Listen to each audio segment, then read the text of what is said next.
제가 첫 번째로 말씀드리는 게 세수 부족이에요, 사실은. 네.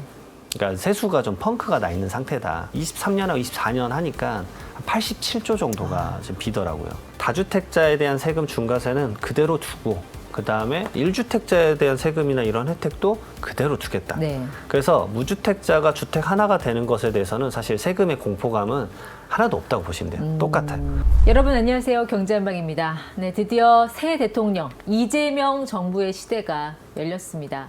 뭐 여러 가지 변화가 있겠습니다만 당장 내가 먹고 사는 문제 그리고 내 호주머니와 관련된 문제가 가장 궁금하시겠죠? 어떤 변화가 있을지. 그래서 오늘은 이장원 세무사 모시고 내가 낼 세금 과연 많아질지 적어질지 이거 한번 따져보겠습니다. 어서 오세요, 세무사님. 네, 반갑습니다. 네, 선거 때문에 참 정신 없으셨죠, 세무사님도?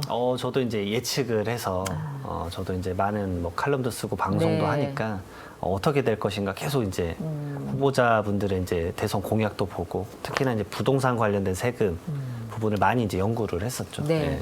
부동산 관련 세금이 사실 제일 궁금한 것 중에 하나잖아요. 네. 이재명 대통령은 일단 본인의 공약 사항에는 부동산 관련 세금은 크게 손을 대지 않겠다. 맞습니다. 네. 지금 기조를 유지하겠다라는 건가요? 네, 사실 이제 대선을 한 번 치르신 건 아니잖아요. 과거에도 치르셨었을 네, 때는. 3번 들었죠. 네, 그렇죠. 예. 예전엔 약간 규제 쪽이셨어요. 그리고 이제 반대쪽은 오히려 이제 풀어주자라는 거였는데 이 강한 의견의 스탠스를 이제 그냥 현행 유지를 하자라는 걸로 이제 바뀌신 거죠. 왜냐하면 집을 사겠다는 사람들한테는 굳이 뭐 세금을 통해서 수요를 억누르지 않겠다. 네. 그러니까 대선 전에 이제 다양한 이제 유튜브 채널에 이런 데도 나가셔서 말하셨던 게 그런 스탠스셨고, 그 다음에 이제 그 말씀을 하셨어요. 부동산 세금은 이제 보니까 손을 댈 때마다 오히려 좀 뭐랄까 부작용이 문제가 많다. 된다. 예. 그러니까 가급적 손을 안 대는 게 낫겠다. 그러니까 좀 더 이제 중도 현상으로 오신 건데, 근데 이제 지금 부동산 시장과 맞물렸었을 때는 이게 맞을 것인가라는 사실은 저는 좀 더 생각을 하게 되더라고요. 시장에선 지금 약간 가격이 올라가는 추세잖아요. 그렇죠. 이게 아주 극단화되고 있는 거죠. 양극화돼서 특정 지역은 엄청 올라가고 특정 지역은 오히려 조세를 도와줘야 되는 형편으로 가격이 떨어지고 있으니까 그러니까 지역마다 국지성으로 어떻게 제도를 둘 것인가의 차이가 제가 봤을 때 더 필요할 것으로 오히려 비춰집니다. 그러니까 핀셋 규제가 필요하다. 맞습니다. 핀셋으로 어떤 데는 풀어주고 어떤 데는 더 확실하게 조이고. 좀 규제를 해야 된다라는 생각을 시장 자체가 스탠스를 이미 주고 있다라고 보고 있어요. 네. 일단 국민의힘과 민주당의 가장 스탠스 차이가 명확했던 지점이 다주택자 중과 그 맞습니다. 부분이잖아요. 이거 어떻게 될까요? 우선은 중과세율에 대해서 갑자기 폐지하거나 그러진 않을 것 같아요. 왜냐하면 유지하겠다는 얘기는 그 제도를 그대로 두겠다는 얘기거든요. 다주택자에 대한 세금 중과세는 그대로 두고 그다음에 1주택자에 대한 세금이나 이런 혜택도 그대로 두겠다. 네. 그래서 무주택자가 주택 하나가 되는 것에 대해서는 사실 세금의 공포감은 하나도 없다고 보시면 돼요. 똑같아요. 근데 주택 수가 많으신 분들은 이 제도가 바뀌지 않는다라는 거죠. 근데 제도가 안 바뀌면 그럼 좀 적응이 됐거든요. 지금 세금의 제도가 이제 많이 바뀌지 않았었기 때문에 예. 전 정부에서는 많은 제도에 변화가 없었었기 때문에. 근데 이제 저는 이렇게 보고 있습니다. 왜냐하면 이 주택 세금은 부동산 시장과 연동돼 있거든요, 무조건. 그 정치적인 것도 있지만 제가 첫 번째로 말씀드리는 게 세수 부족이에요, 사실은. 네. 그러니까 세수가 좀 펑크가 나 있는 상태다. 뭐 70조란 얘기도 있고 80조란 얘기도 있고. 네. 네. 최근에 감사원에서 이걸 좀 확인을 했는데 23년하고 24년 하니까 87조 정도가 지금 비더라고요. 근데 감사원에서 말한 사항이 그거였습니다. 80% 정도가 이 정부가 너무 장밋빛 전망을 했다. 그러니까 장밋빛 전망을 해서 경제 성장이 많이 될 거니 그만큼 세금도 많이 걷어야겠지. 네. 라고 생각을 해서 펑크가 난 게 80%다. 거의 한 70조는 그러게 돼서 생긴 거다. 예. 라고 말은 해줬어요, 우선은. 그러니까 그 스탠스를 과연 이제 새로운 이재명 정부에서 어떻게 받아들일 것이냐. 그러니까 무작정 펑크난 게 아니네. 라고 하면은 주택 세금도 무작정 거둘 필요가 있을까라고 이제 볼 수도 있겠다라는 거죠. 그런데 지금 다주택자 중과, 그러니까 뭐 20% 할증, 30% 할증, 이거는 한 1년 정도 유예가 된 상태잖아요. 네, 맞습니다. 네. 2026년 5월 9일까지는 그래도 보유 기간이 2년 이상인 사람은 네. 조정 대상 지역 내 주택을 팔 때 일반 세율로 적용받아요. 그러니까 장기 보유도 받고 그 다음에 세율의 중과세 뭐 20%나 30%도 괜찮아. 일반 세율로 적용해 줄게. 네. 근데 말씀 너무 잘해 주신 게 저는 이게 이제 과연 연장이 될 것이냐. 그렇죠. 예. 이게 매년 1월 달에 경제정책 방향 때 얘기가 나왔었거든요. 그래서 연장을 해주네 만에 계속 했었는데 이걸 알 수 있는 건 사실은 26년 1월쯤이 돼봐야 알 것 같아요. 그러면 그 전에 그럼 나는 뭘 준비해야 되느냐. 근데 제가 말씀드리는 건 부동산 시장과 연동해서 봐야 된다. 물론 이제 대통령이 바뀌었고 새로운 네. 정부가 됐으니까 짠하고 바뀔 수도 있다. 근데 당연히 그분들도 시장을 연동해서 그렇죠. 보지 않겠냐. 그러면 이제 제가 말씀드리는 게 3월 19일에 3.19 대책부터 좀 말씀을 드려요. 그때 이제 토호제를 풀었다가 갑자기 토지거래 허가구역을 다시 엄청나게 많은 지역에 재설정을 했죠. 네. 강남 3구랑 용산에 아주 많은 아파트들을 이제 전체 지역을 묶어버린 거죠. 그게 지금 집값에 반영이 되고 있던데요. 아, 맞습니다. 예. 이게 아주 이제 정답인 건데 3.19 대책으로 결국은 이제 토지를 다 묶어버렸어요. 아파트들을. 그러니까 이게 이제 풍선 효과가 나기 시작하는 거죠. 첫 달에는 풍선 효과 별로 없다라고 했었어요. 네. 제가 매달 체크를 하는데 근데 5월 달 딱 되자마자 이거 좀 다른데? 라고 이제 얘기가 나오는 거죠. 풍선 효과라고 하면은 뭐 용산, 맞습니다. 성동. 그러니까 이제 강남 3구랑 용산이 지금 네. 조정 대상 지역이어서 거기를 전부 다 묶었는데 예. 여기가 아니라 그 대표적인 데가 마포, 성동, 강동, 광진. 근데 요즘은 이제 다른 데까지 나오고 있어요.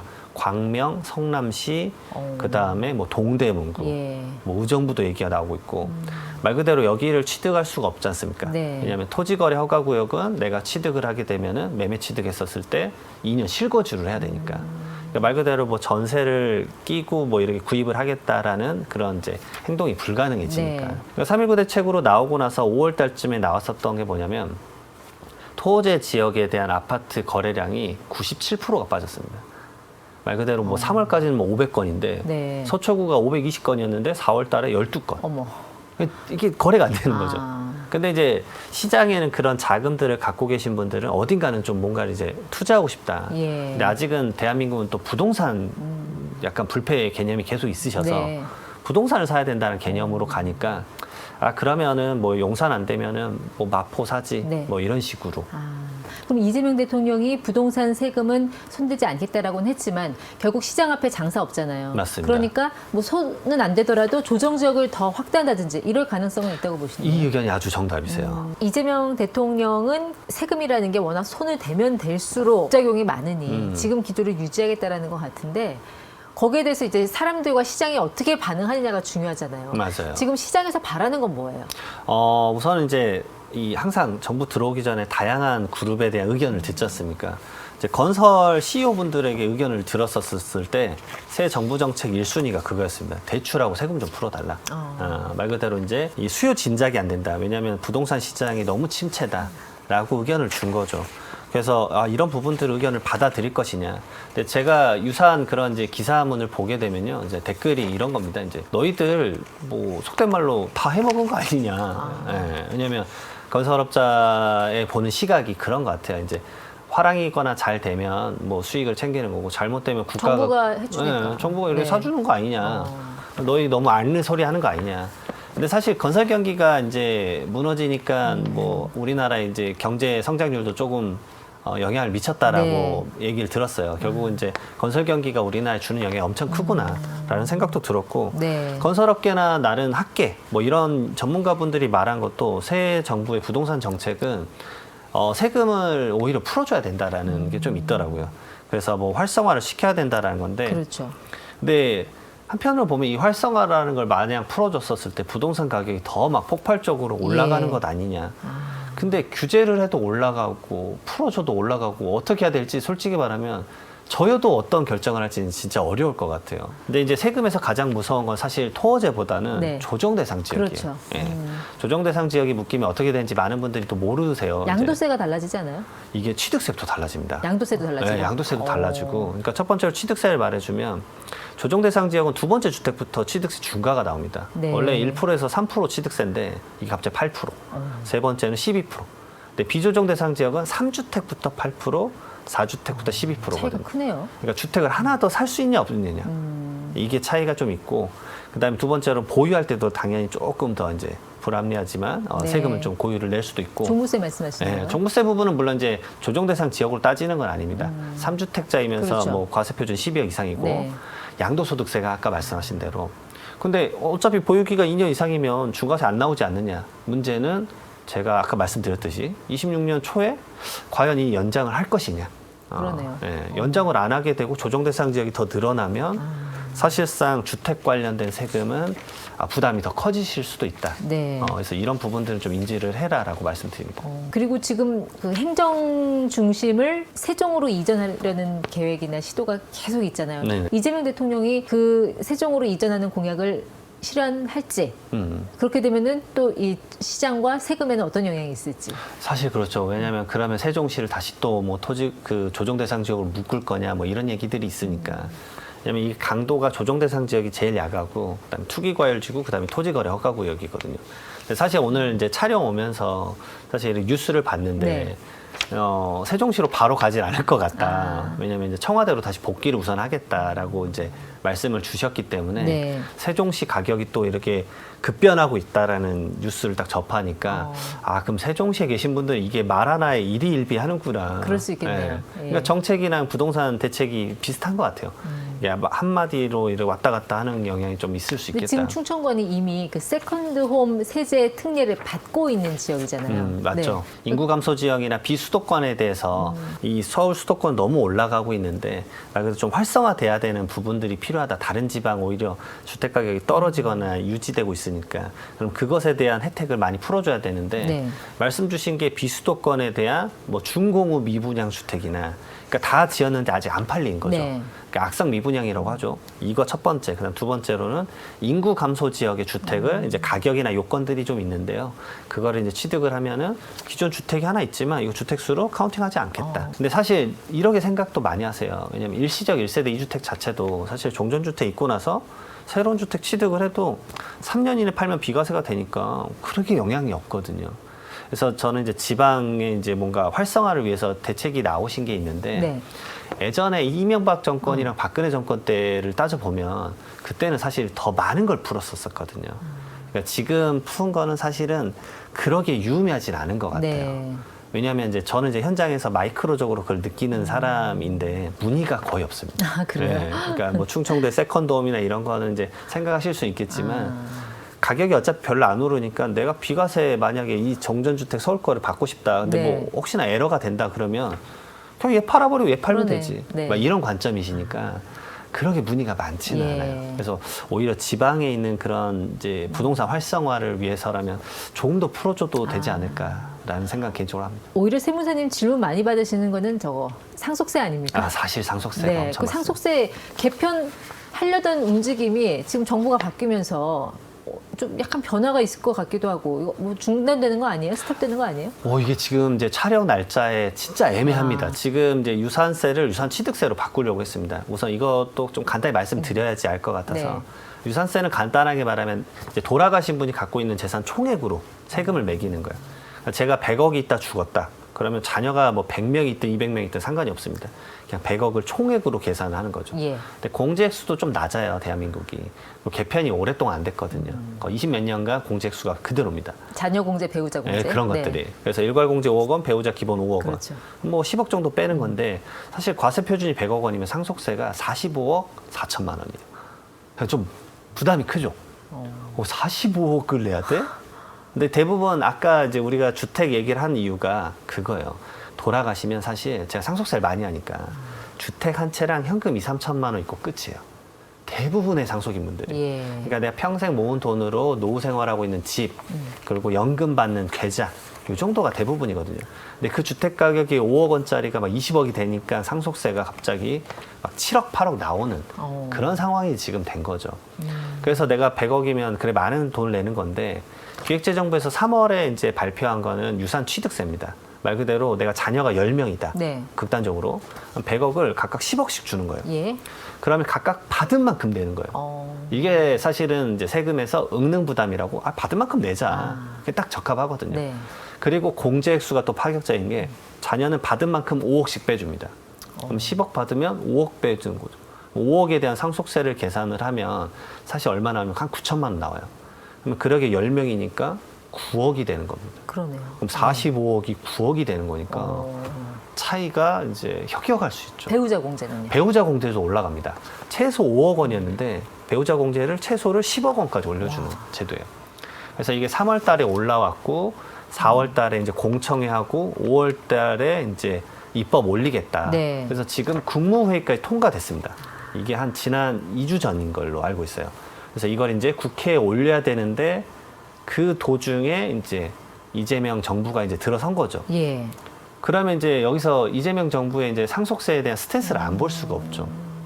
근데 이제 이재명 정부에서 말씀하셨던 거는 유산취득세 아직은 좀 이제 제도적으로 좀 더 보완해야 될 것 같고 좀 네. 봐야 되지 않을까라는 약간 의견이신 것 같아요.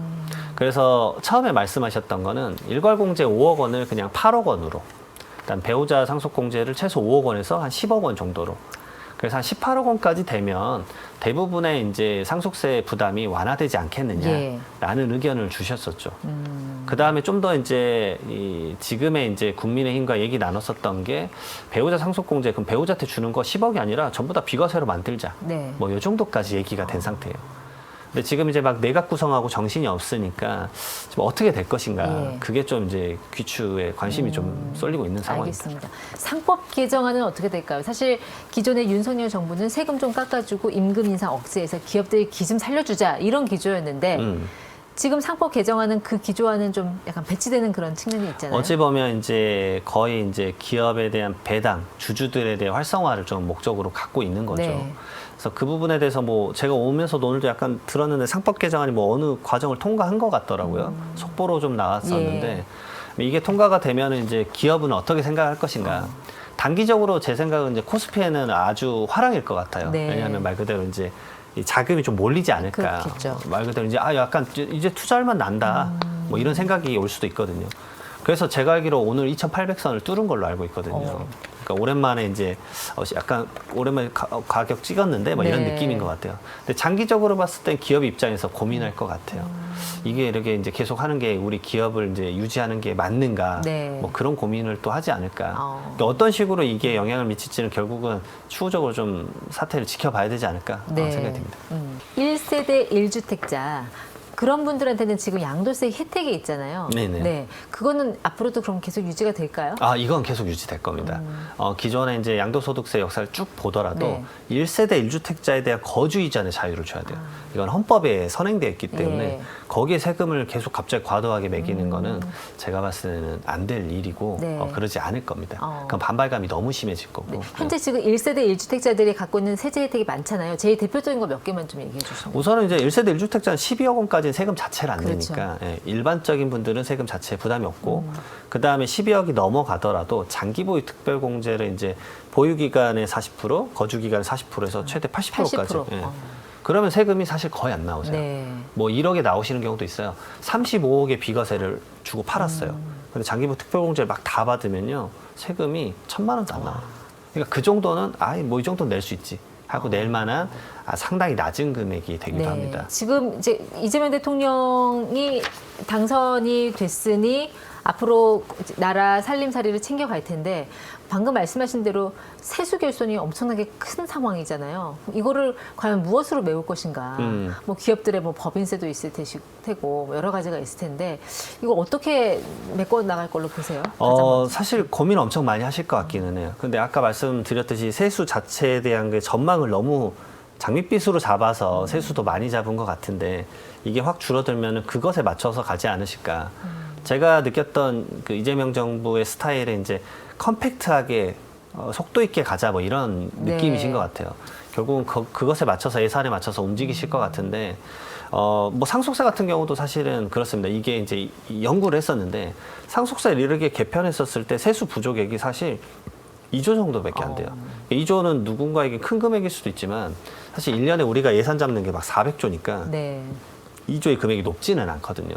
그러니까 이 정도의 금액이면 상속세는 바꾸더라도 나머지 세금을 더 걷으면 좀 되지 않냐. 뭐 이런 의견도 있긴 한데 근데 우리나라가 지금 너무 힘드니까 OECD가 최근에 이제 우리나라 경제 성장률이 1%라고 맞아요. 바꿔버렸잖아요. 네.